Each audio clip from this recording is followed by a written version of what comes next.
Okay, I'm sure you may have come across content or people saying things about being valuable, being having worth, stuff like that, bringing a lot of things to the table. We hear that kind of all those phrases and words a lot. And some people even go, the condescending way, like saying things like, I can't be around certain people. I know my value, I know my worth. I can't tolerate certain things because of that value and a lot of times, these people don't even know what they're talking about. Yes, they don't. You see, everyone talks about bringing value like it's something you automatically unlock once you just show up. Once you arrive like this, bam, value unlocked, like it's a game. That kind of stuff. And no, when you put on a nice outfit, you speak good English. You're able to use one motivational speech like that, and then you can able. If you're a guy, you wear your suit and tie, you button to the top here like this. You just suddenly think that you're valuable. No, no, it doesn't work like that. It doesn't work like that. So, how do you provide value to someone? That's a very good question. There are different ways you can be valuable to the next person, and it's not just one. It's not just two. It's multiple. It's a lot. And it's a good way to start to ask yourself how I can provide value to the next person, so they can be able to estimate your importance in their life, to know if truly you are playing a good role in making a difference in the next person's life. So the first one, which is the most popular, is the monetary value, or you can call it the economic value, or the financial value, whichever one you want to go with. The monetary value. If someone can pay your bills that you can't pay on your own, and someone pays it for you, that person is providing monetary value to you. Even if that's the only thing the person is doing to you, that's monetary value, that's a value. And I'm talking about, for example, parents that may not be so much involved in their child's life, that work their butts off just to provide for their kids. Those that work 247 to ensure that the family doesn't lack. They provide monetary value to that home. Now, they might be lacking another aspect, which is true, and which is unfortunate actually, but it doesn't take away the fact that they provide economic, financial, or monetary value to that home. You understand? As long as it's something you can't do for yourself and someone does it for you, that person is providing monetary value to you. Now, sometimes it might not necessarily be monetarily, it might not be a direct financial transaction, it might just be economical. Like, what I mean is, it might present itself like maybe referrals. Let's say I'm a customer for a particular vendor, and I'm not able to make a direct purchase myself, but I refer people who are able to do the same. I'm still providing economic value, but not monetarily, direct monetary value. So you can that still falls on that opportunity. So opportunity still falls on that economic value. So I can still provide that kind of value by giving you referrals, job referrals, sale referrals, and so on and so forth. Something that's going to better your economic situation. You understand? That's the first one. Now, the second one is the social value. Social value or relational value. Now, what does this mean? If Let me give an instance. Maybe I belong to a circle of friends, maybe a community, right? And I'm able to introduce you into that community, and that community is able to help you in one way, shape, or form, and providing social value to you. You understand? A lot of people deal with all kinds of loneliness, isolation, and stuff like that. And socialization, especially with certain kind of people, can help in certain areas of your life. And if there's a bridge, that bridge being a person that connects you with that society or that community, that person is providing you social or relational value. You understand? It could be access, maybe. And remember, I'm not talking about relationships alone. I'm talking about friendships. I'm talking about partnerships. I'm talking about all areas of interpersonal dealings. You understand? It can be career wise. Maybe, for example, a journalist who is looking to interview someone from the black community, right? She doesn't know how to get to the black community. She goes to someone who's a friend who can give her access to the black community and make some interviews and findings and studies. That friend of hers has provided her with social value. So that's on social value. The next one is status or prestige value. That's self-explanatory. The world is made up of hierarchy, right? Especially the human society. It's a bit of a hierarchy. People are in different positions, especially positions of power, right? If you are friends with maybe someone who is highly placed, maybe a leader, it could be within an organization, it could be within the society, it could be maybe, or maybe you're friends with maybe you're friends with a governor, you're friends with a politician, you're friends with someone of high status. That's just the word. That person already provides status or prestige value. You are able to relay certain kind of information to the person that might generate certain kind of value to you from that person alone, right? Example is maybe you have a community and maybe let's say you have infrastructural issues like light, road, and they've been trying to relay this issue to the governor for a long time and they can't. Through letters and through press releases and stuff like that, they've not been able to do that. But you are able to bring it to the person's table because you literally have his number or her number. You're able to call this person and say, oh, look at what the people are saying in my community. And because you're friends, the person listens to you more than he does to the people. So that person has provided you with the value of his status. You understand? And it can come in different ways. Don't get me wrong. It might not necessarily be something that has to do with position. It can also be with class. It might be maybe you're close to someone who's very wealthy, someone who's extremely wealthy, but the person might not necessarily be able to, or might not necessarily be willing to directly give you monetary value or money directly. The person can just connect you with businesses or partners that will help your business. That's still status, even though it's still economic, but it's status. Yes. Now, the fourth one is intellectual. Intellectual is very common, especially in schools. You see schools having clique of friends, people who read together. People just they flock around those ones who probably know better than they do, so that they can actually be able to learn better from them, right? We see that amongst that's in the academia. We see that amongst different career paths, right? People that provide certain kind of insights. Maybe it can be in the science community, it could be in the legal community, and so on and so forth. You understand? That's the intellectual value. Of course, it's self-explanatory too. Kind of value that you get knowledge from. You understand? The next one is skill. Skill value. You like a certain person because this person knows how to do this thing. You have a friend, he knows how to repair a generator. You have a friend, he knows how to drive a car. And you have a friend, he knows how to repair phones. I'm just giving instances. You have a friend who is a coder. You have a friend who is into things. A skill value is also a value, right? And this person will always give you a discount just because you're his or her friend, right? The person will always give you a discount. So that's a skill value. I have a friend like that. Whenever I have an issue with my phones or phones for my friends, they always come through me. I go to the person does it at a very cheap rate because it is through me. I've tapped into the skill value that I've gotten from this person. You understand? So that's that on skill value. The next one is the emotional value, emotional or psychological value. And I think this is the one that most people overflog a lot. Now, emotional value is very important. Don't get me wrong.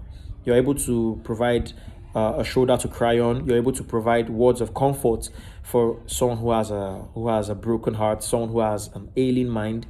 You're able to provide emotional, help and solace. It's very, very important because we humans, we are psychological beings. We are able to provide some level of sympathy and empathy to people and help them get through life mentally, right? That's a huge value. Don't get me wrong. But a lot of people only offer this value and think that that's all to the value system. Now, while you are valuable in this aspect, you're not valuable in others. You're not entirely or completely 100% valuable in others. You're just valuable as an emotional support. So when I see people say things like, I bring a lot to the table and what you just bring is emotional support. What if this person doesn't need emotional or psychological support from you? This person needs monetary value from you. This person needs social value from you or skill value from you. You're not providing value to the person, right? So that's just it. And I talk about this a lot because people overestimate themselves when they only just offer emotional value, right? And I specifically want to talk about it, but I'm going to tell you that emotional value is also very important. It's also very important, but it's not all there is to value. The next one is convenience. Convenience, where you have a circle of friends that provide you some level of convenience, so that will help you save time, when you want to do things like you want to you have a certain array of works or things you want to carry out, and this person helps you delegate them. This person just helps you ease the stress.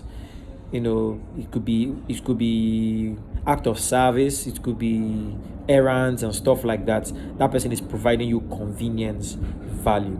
The next one, I'm going to talk about this one, is a safety value or security value. This is the one that will make people go and date cultists. Yes. This is the one. You you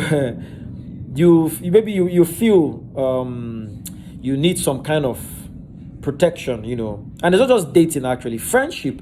You might be friends with a lot of Egmadugbos, some cultists, some strong people, understand what I mean, just for their security. That's value, don't get me wrong. While it might not be ethical, it's value. You're friends with police officers, you're friends with soldiers, you're friends with all kinds of uniformed men and stuff like that, just for the safety that they bring. So that if somebody slaps you in the street, you just pick up your phone and call somebody. Hey, they don't wound me. Oh. The next thing, 3 hillocks will come and then pick up the person. You understand? Yes, that's another value, right? That's another value. The next one is cultural value, or maybe cultural identity value. Yes, and this usually, where you bond with people that have the same belief system. It could be faith, maybe. You bond well because you meet in church, you meet in mosque, you meet in your traditional place of worship. Or maybe you're into the same advocacy. Maybe you meet a guy who is a feminist and the girl is a feminist, and they both just bond well and they become partners, friends, or even romantically involved. It could just be, and don't get me wrong, it's not always relationships, it could be partnerships, right? These are kinds of value that people can provide for each other because they can exchange resources, whether intellectual or otherwise. They exchange all kinds of resources, exchange belief systems, they help each other grow in that area, and that's also a value, right? Another area is the creative side of things. Yes, sometimes you see artists, musicians dating each other. Maybe they met up in a studio, they did a project together, and along the line they began to bond well. They don't really understand why they were bonding. It's mostly because of the shared value system, creativity, the creative, the arts, the aesthetics, stuff like that. Maybe you just see that this person is liking my stuff, my kind of thing, my kind of music, my kind of art, the kind of things I love. This person loves them. Before you know it, you just become friends. You become really romantically involved, you become partners and stuff like that. That's also another kind of value. The next one is health. Yes, health, maybe fitness, maybe physical well-being. Yes, the type that will make you want to date your gym instructor. Yes, that's what I'm talking about. Yes, you go to your doctor often. You always, I'm having back pain, I'm having this one. You're constantly seeing your doctor. The person becomes your family doctor, and constantly, you're always on the phone, always calling and stuff like that. You become acquaintance, become friends, even more. You understand? It's things like this that make that people bond well with one another. Yes, stuff like that. These are shared value system.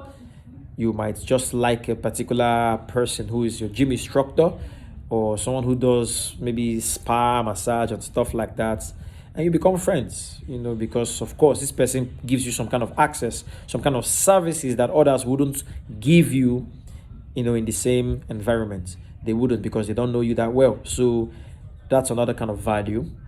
And another one, which is not often talked about, is spiritual leadership. Yes. Yes, spiritual leadership. you know, you have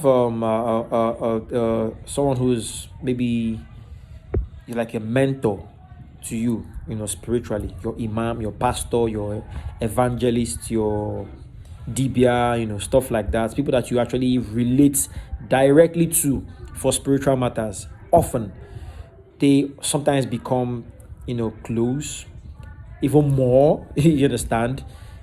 It's another value. Spiritual leadership comes with it comes with an arrangement that allows a mentor and student relationship. So you can fall under you can come through mentorship and become friends. It happens. So that's just the much I can think of for now. And the essence of this video is just to let us understand that until we understand specific ways that value is created, or value is transferred, or value is shared or multiplied, most of the conversation about being valuable will just be self-centered, elevating, vague. You not really know exactly how you're providing value to anybody. And because of that vagueness, because we are not really able to define how valuable we think we are, we might just overestimate our importance in someone else's life. And this leaves room for disrespect. This leaves room for ingratitude. This leaves room for frustration, because you'll be frustrated if you try your best to provide certain kind of values and the person doesn't need it. You will be frustrated because you think you're doing so much to earn this person's trust, earn this person's love, earn this person's acceptance, and the person is saying, "No, I don't need it." For example, look at me sending money to Dangote's account. It's not going to be noticeable. I am not providing value to him. Do you understand? I may be a customer, but I'm not directly providing value to him. I'm just one of his million customers. You understand? But he might need certain things from another person that even he cannot get for himself. It could be emotional. It could be intellectual. It could be status. Yes, especially status. We've seen that one play out quite well, where he's always smooshing up with the government, the newest administration is always doing that. I'm just giving an example. It's not like it's not unethical. It's normal. Every business or every capitalist business wants to be in the good books of the government so that they don't run out of business. You understand? So there are many values people seek out from the other. We are social beings. Humans are social beings. We do not function well as an island. We need each other. So you have to know the kind of value you provide, and you need to know the kind of value you require, so that you know how well you bond with someone, if you're compatible with someone or if you're not. And that's that on that. So in the next video, we're going to talk about liabilities. We're going to talk about how we might be sucking out life out of someone else's, and not providing the value we think we are doing, and how to avoid being liabilities, how to improve ourselves so that we can become more valuable. Thank you very much. And once again, this is Chris Ray. We'll speak another time.